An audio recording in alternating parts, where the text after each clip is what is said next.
नव्याने उभारण्यात आलेल्या राजकोट येथे छत्रपती शिवाजी महाराजांच्या पुतळ्याचे पूजन 11 मेला राज्याचे मुख्यमंत्री यांच्या हस्ते करण्यात आलं होतं। पण मात्र त्याच एक महिन्यामध्येच छत्रपती शिवाजी महाराजांच्या ज्या चौतऱ्याचं जे काम होतं तिथलं मात्र ते खस्ताना पाहायला मिळतं। आपल्यासोबत शिवप्रेमी आहेत, ते नाराजी व्यक्त करताना पाहायला मिळतात।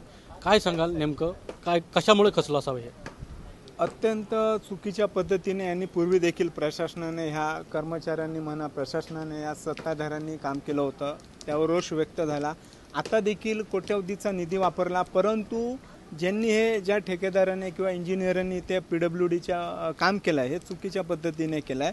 आता तुम्ही बघितलात पाऊस पण काय एवढा मोठा नाही आहे की आताच हे खचलं पाहिजे। जवळजवळ काही 2 फुटावर हा 3.5 फुटाचा खड्डा दुपारी पडला आणि आता ते बुजवत आहेत।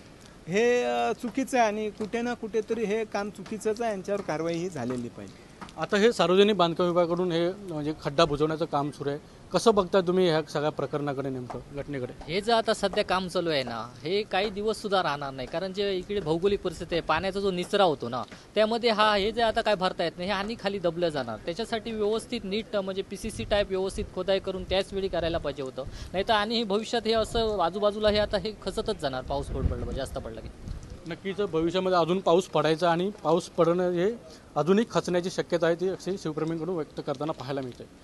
अनंत पातळे, TV9 मराठी, सिंधुदुर्ग।